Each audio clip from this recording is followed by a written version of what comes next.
Hey everybody, welcome back to a new video. Now, you guys know I'm always on the hunt for the best deal on a power station, and I think I found one of the most affordable options for 2024. This is the FFpower BP2000. Let's go ahead and break down some of the details. Now, inside this power station, you have a lithium iron phosphate battery rated at 2,048 watt hours of capacity, and it's also rated for 3,500 charge cycles till 80% of the original capacity, so you should get a long life out of it.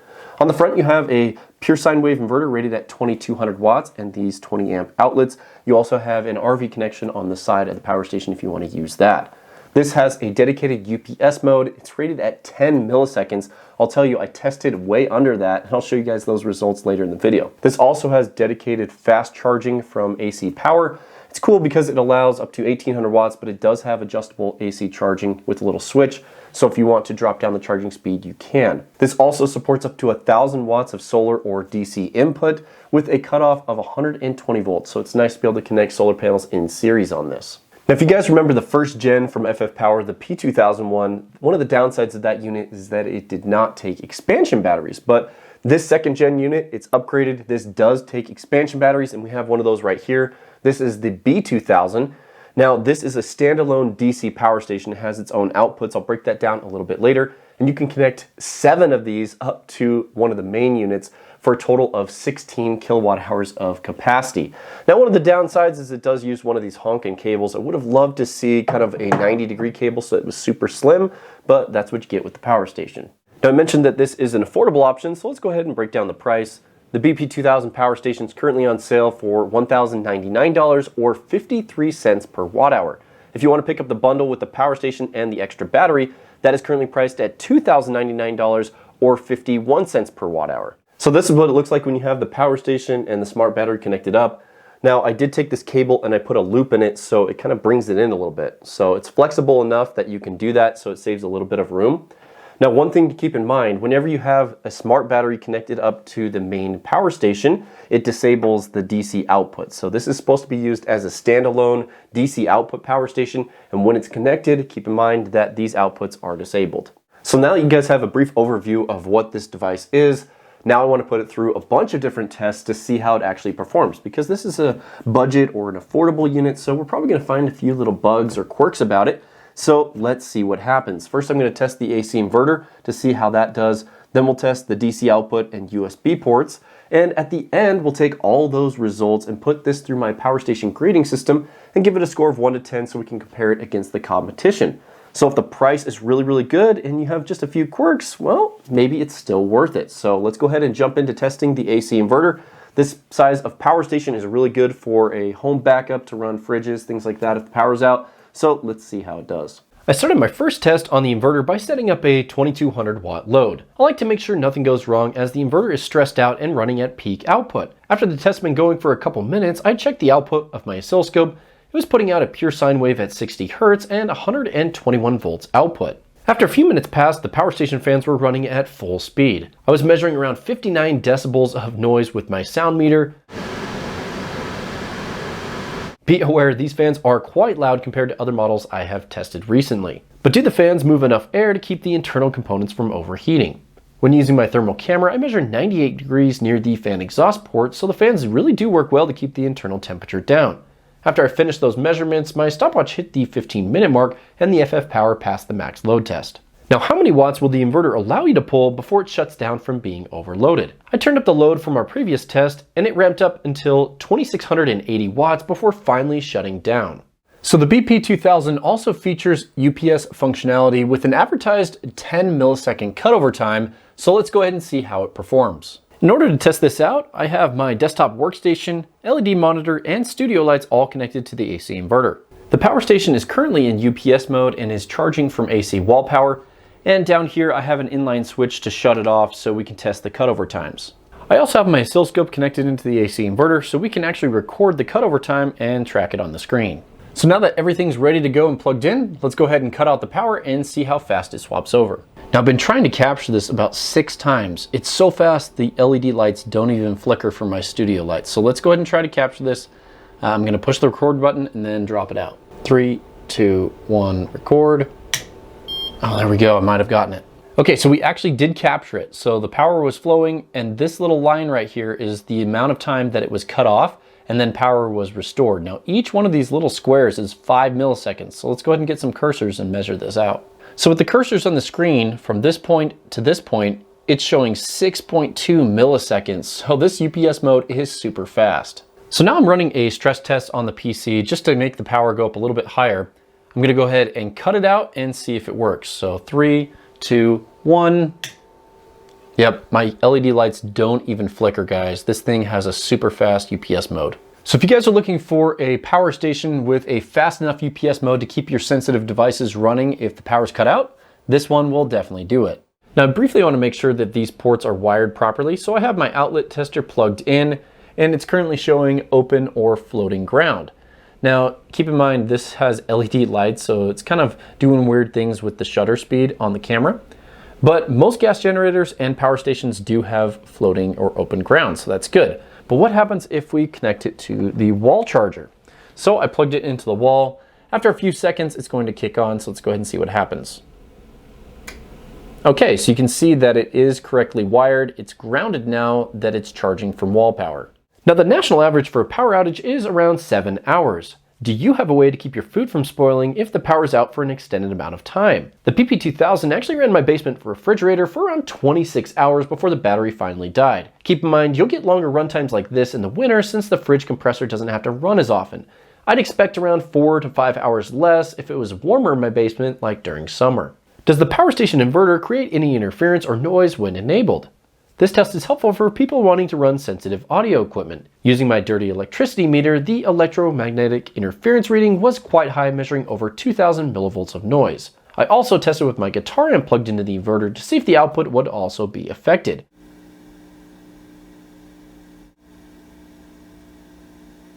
Comparing the inverter output to wall power, you can see the audible noise is really good on this inverter. It's interesting that sometimes, even if there's a high measurement of electromagnetic interference, that EMI doesn't always translate into audible noise, like in this case with the BP2000.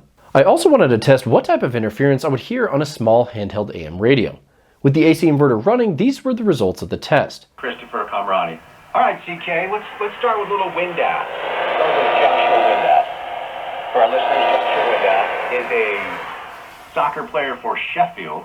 Because of this radio interference, I'd recommend keeping your equipment at least a couple feet away from the power station. Now, how much usable capacity should you expect from the BP2000 inverter? The internal LFP battery is rated for 2,048 watt-hours of capacity. When draining the power station down until it shut off, I was able to measure exactly 1,800 watt-hours of usable capacity. This result of 1,800 watt-hours is 87.8% of the advertised capacity, and a great result, hitting our goal of at least 85%. This power station also supports the new B2000 expansion batteries from FFpower. I connected up one B2000 expansion battery to the main unit for a total of 4,096 watt-hours. Doing a second capacity test, I measured only 3,430 watt-hours of usable capacity, which is 83.7% of the advertised capacity. This means that it's slightly less efficient when you're using expansion batteries versus the actual main head unit. In the final test, how much power is used as the AC inverter is enabled and sitting idle? I started with the power station at 100% state of charge and left the inverter enabled for 12 hours with no load, and when I came back it was sitting at 80% state of charge, meaning the inverter had used around 20% of the battery after 12 hours, or around 1.6% per hour. You'll need to plan accordingly when running devices for a long period of time since the inverter uses that background power. Well, now that we've finished testing the AC inverter, let's talk about some of the results. So if you remember the previous generation, the P2001, it had a 110 volt inverter. Well, this one is upgraded to 120 volts. It's a pure sine wave, 60 hertz, and we were able to pull the full 2,200 watts without an issue. We even turned it all the way up to 2,680 watts, and that's when it finally shut down from being overloaded. Now, when running that fast, the fans were really loud. They were putting out around 59 decibels, so that's a little bit louder than other models that I've tested recently, but it is moving a lot of air. The internal temperature was around 98 degrees Fahrenheit, and you have to remember that heat is your enemy for the internal batteries and the internal components, so it seems like they've opted to move a ton of air and keep everything cool inside. Now, some of the other designs that are kind of newer, they'll use a larger diameter fan that spins at a lower RPM so it doesn't make as much noise. So they'd kind of have to redesign all that to use larger, lower RPM fans.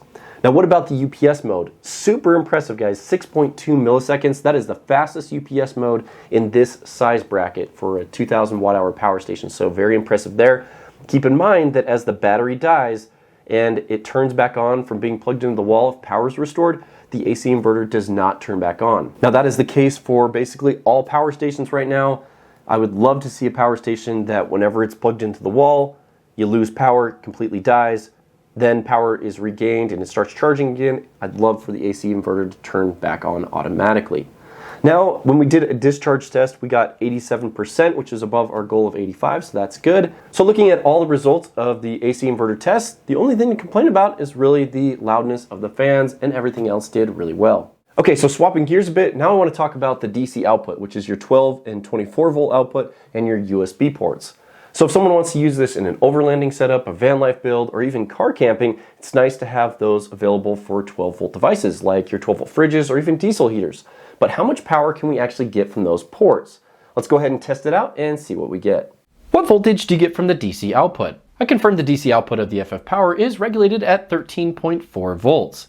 That means the voltage output remains constant while using the power station. How much power can you pull from the DC ports? Connecting my load tester to the 12 volt cigarette plug, I pulled 141 watts continuously.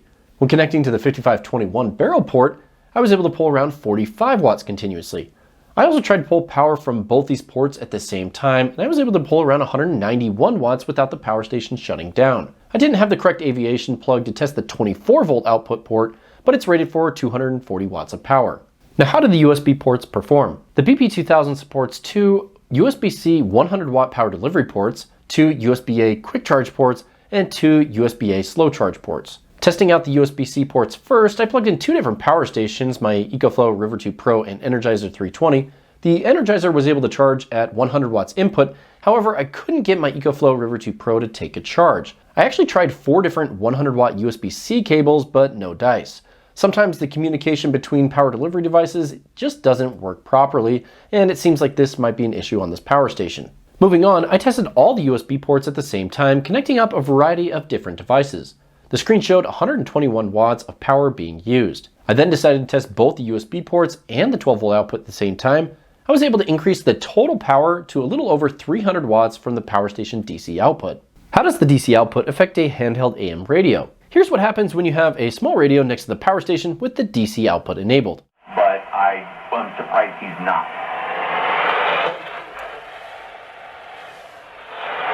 42 25, yeah. To avoid this interference, you'd want to keep your sensitive devices a couple feet away from the power station. Does the DC output shut off randomly while running loads overnight? In order to make sure that this didn't happen on the FFpower, I plugged in my Iceco Go 20 12 volt fridge into the 12 volt cigarette port and let it run overnight.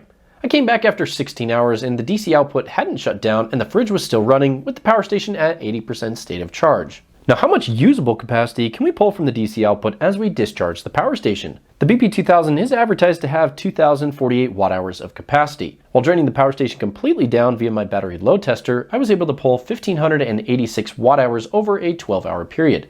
These results were only 77.4% of the advertised capacity, definitely shy of my goal of at least 85%. How much power is used while the DC output is sitting idle with no load? I started the test at 100% state of charge, and checking in 12 hours later, it was at 89% state of charge, meaning the DC output used around 11% total, or 0.91% per hour as it sat idle. So let's go ahead and break down the results of the DC output testing. Starting with the good things, I do like that there's so many different output ports for the 12 or 24 volts. A lot of the newer power stations only have like one 12 volt cigarette plug. I'm not sure why they're doing that, so it's nice to see all the different options.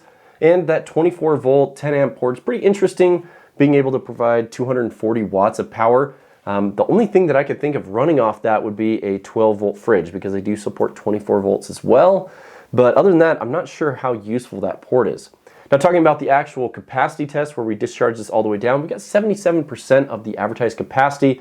Now, this is a 48 volt battery, and when you discharge it all the way down and you're putting out 12 volts, there are some conversion losses there. So a lot of the larger power stations like this don't get the full 85%. There's just a few rare ones that do. So keep that in mind, pretty normal performance there. Now, we did see a little bit of issues with the USB-C power delivery. Now, that all depends on the devices you're using, because they have to communicate with each other to determine the speed that they charge. And so the Energizer 320 worked just fine, but the EcoFlow River 2 Pro didn't work at all. So pretty interesting there. I guess my final thoughts on this, it is nice that you can pull a good amount of power from it, but with a large power station like this, I always have to question, why didn't they just put a 12 volt 30 amp output so you can just power everything at once? In the next section of the video, I want to break down the charging details and do some charging demos on the BP2000. On the right side of the power station, under this flap, you have all the different charging ports. Now taking a closer look, you have your built-in AC charging here. This supports 1800 watts or 15 amps. And next to that, you have a slow charging and quick charging switch where you can swap between 600 and 1800 watts. Now for DC input, you have an XT60i input port. This is the orange style connector with a third pin. Now this supports 12 volts all the way up to 120 volts DC with a 15 amp input limit for a total of 1000 watts. Now one thing I've noticed whenever using this with the expansion battery, if you happen to click this port cover in, it is almost impossible to get it out because this is in the way. So you're going to need a small screwdriver to come up in here and pop it open. And I recommend just not clicking that down so that you can always access this whenever you have the expansion battery connected. Now these are the charging cables that come with the BP2000. Right here you have your AC charging cable. Take note that there are no external charging bricks. Right here you have your 12 volt DC charging cable. This plugs into a 12 volt socket and has an XT60i adapter.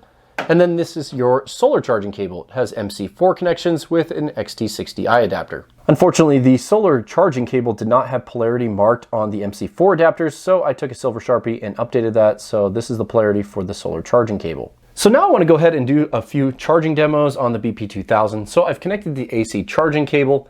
I have it selected to slow charging, and you can see we're getting around 630 watts input on the screen. Now I've gone ahead and switched it over to fast AC charging. You can see the fans have kicked on for the power station. They are quite loud when it's fast charging. You have this supercharge icon here on the screen, and we're getting around 1500 watts input. Now I have seen up to around 1750, but right now it's choosing to charge at 1500 watts. Now what about charging at 12 volts? I've gone ahead and connected the BP2000 to my 12 volt lithium iron phosphate battery using the DC charging cable, and we're currently charging at 99 watts. This is pulling around 8 amps from the battery and will take around 20 hours to charge up the power station. I also wanted to test charging at 24 volts. I have a 12 to 24 volt boost converter connected up to my battery, and I'm using the same charging cable. You can see on the screen we're getting around 240 watts input. This means that at 24 volts, it charges at 10 amps versus the 8 amps at 12 volts. So you do charge a little bit faster here. This will charge at around 8.5 hours if the power station is completely empty. Now, once you step up to 36 volts, it actually goes up to the full 15 amp input limit.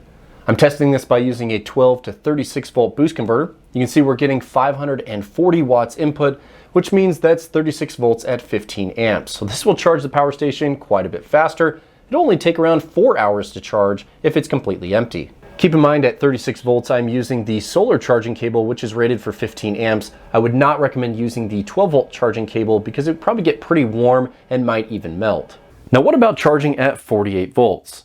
I always like to use one of these 48 volt lithium iron phosphate batteries. It's kind of like a DIY expansion battery.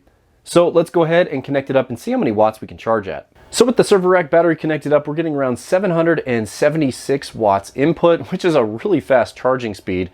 Also, you'll notice when you're fast DC charging, there's a different fan that runs. This fan is much quieter than the actual AC charging fan, so keep that in mind. Taking a look at the screen from the server rack battery, the battery voltage is 51.94 volts, and we are pulling 15.9 amps from the battery, so a little bit over the 15 amp rating. Now what about dual charging? Does the FFpower accept AC and DC input at the same time? Well, let's find out. So with both my server rack battery and the AC charging at max speed, we are charging it at 2194 watts. So this does accept dual charging, both AC and DC input at the same time. I also wanted to test pass-through charging, or the ability to charge and discharge the power station at the same time. So I have the DC output enabled, the USB ports enabled, and the AC inverter enabled, all while charging from my 48 volt server rack battery. So taking a closer look at the screen, you can see we have 770 watts coming in from the server rack battery and 581 watts going out to the loads. So this does support charging and discharging at the same time, or pass-through charging. Now is a good time to break down the screen. So we have a state of charge indicator in the middle with an icon suggesting that the battery is charging around that. To the left-hand side, you can see the estimated time remaining until the battery is full, and we also have a fan indicator.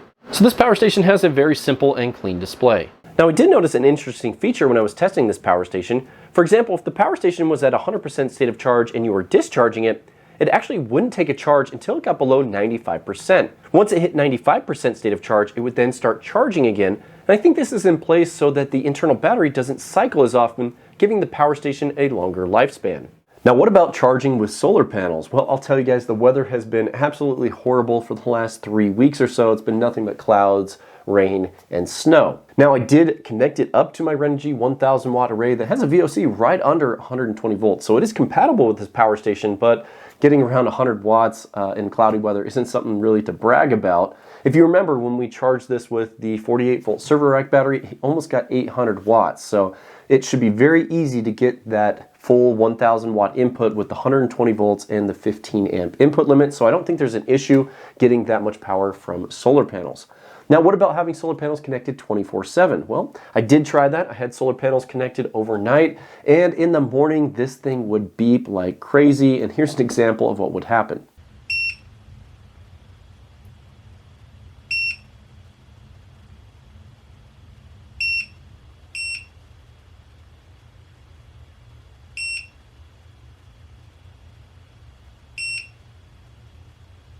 Keep in mind, having solar panels connected 24/7, you're going to get this really annoying beep and kind of does some weird things with the display. So I wouldn't recommend having them connected 24/7. Now, I'd love to see that updated in the future and fixed with future models, so we'll have to see on that. But remember, this did support dual charging just fine. It supported AC and DC input at the same time, which is great. And it also supported pass-through charging without an issue. So now I want to go ahead and break down the specifications and do some testing on the extra battery. So this has 2048 watt hours of capacity inside. It weighs around 41 pounds, so it's a little bit lighter than the power station. And on the front, you have some DC outputs. So you have a 12 volt cigarette plug. You also have an XT90 that's good for 48 volts and 15 amps, or up to 720 watts. So we'll be testing that. You also have some other USB ports. Now for input, this does have a charging port. It accepts up to 48 volts at 10 amps, but it is software limited to 200 watts. It does come with this little wall charger. It's an XT60i adapter, so that plugs right in there, and you can charge up to 200 watts. So let's go ahead and show you guys the testing on the front outputs. So I have my battery load tester connected up to the 12 volt socket, and we're pulling around 142 watts, which is really close to what the actual power station gave as well. If I turn this up, it is going to go ahead and overload. So you can see, go a little bit higher, and it overloads the DC output. So now I want to go ahead and test the 48 volt output. It's rated at 15 amps or 720 watts. One of the best ways to test that, I think, is by plugging in another power station to charge it. So I'm going to take this AC200L, connect in the charging cable, and see how much power we can get. Now I've gone ahead and connected the charging cable for the AC200L. You can see we're getting around 713 watts output. Let's go ahead and check the screen on the Bluetti. So here at the Bluetti screen, you can see we're charging at around 703 to 704 watts. So pretty fast charging with that 48 volt output. Now I also wanted to test both USB ports at the same time to see if they would work. I am charging the Energizer 320 at 100 watts input via USB-C, and I am running a small USB fan. Seems like everything's working just fine. Now taking a closer look at the B2000 display, it's pretty much identical to the power station screen. You have your watts input, watts output. You also have a state of charge in the middle, and then you have an estimated time remaining until empty or full, depending on if it's charging or discharging. Okay guys, now that we've finished all the specific tests on this power station, we're to my favorite part, where I take all those results and put it through my power station grading system. Now this grading system is available on my website. If you click on the power station tab and then click on the actual spreadsheet, it opens it up so you can see the grading on every single model that I've tested or reviewed on the channel. Now if you click on the second tab, it also breaks down every single different test that I do and the results for each power station. The reason that I like to do this is so that you guys can see the true performance for these power stations, and you can compare them against each other to find out what works best for you. So I'm pretty excited to see how this one did. Let's go ahead and take all the results and grade this model. So here's the score sheet for the FFpower BP2000. Got a total score of 8 points, or a B- grade. Now it did miss out on 4 different items, a half point for each one. For example, it did not meet 85% of the DC capacity. The fans were above 55 decibels. We had issues with solar being connected 24/7, and there's no smart app connectivity, but still a solid grade at 8 points. Now just a few final thoughts before I end the video on the FFpower BP2000. Now this is quite the upgrade from the previous generation. We saw quite a bit of improvements with the AC inverter and the fact that it takes expansion batteries and much higher solar input voltage. and even double the wattage at 1,000 watts input. So very cool upgrades from FFpower. Now the biggest thing about this unit is the price. Coming in at 53 cents per watt hour in its current sale, that is really, really good. So if you're looking for just a lot of backup power, but maybe not wanting to spend the premium prices for a premium model, you can pick up something like this and only have to deal with a few little issues. Now I did find on FFpower's website, if you happen to purchase it from their website, they have a 3-year warranty. In the owner's manual, this listed a 1-year warranty, so I'll probably go with what's on FFpower's website. Now in the past, I've had good experiences with FFpower's support. They do have a support email that you can reach out to, and my other videos, I've never had any complaints about their support team. So let me know if you guys have any feedback about FFpower support. I'd love to get that down in the comment section just for a record of how good their support is. Now I will say it's pretty rare for a device to launch these days without smart app connectivity, but this does not have a smart app. Now there are probably 2 thoughts on this type of thing. Most people probably want the smart app connectivity so they can update the firmware and view the device remotely and kind of control it in the app. But there are people that have mentioned in my videos in the past that they don't want their device to have smart app connectivity. They just want it to sit there and do its thing. They don't want it broadcasting information out. They don't want people to be able to hack into it. And most importantly, they don't want it sharing information to a third party. So if you're one of those people, this is actually a benefit that this does not have smart app connectivity. So how about this? You guys let me know down in the comment section, are you a smart app person or a non-smart app person? I'd love to get your guys' thoughts on that. We're coming to the end of the video, so I appreciate you guys watching. If you like this type of content where I test these power stations in depth, please smash the thumbs up button. I will recommend a few other videos that you guys can check out. Also, I'll have all the links down in the video description to learn more about this power station and also to my power station grading system. So thank you guys for watching. We'll see you in the next one.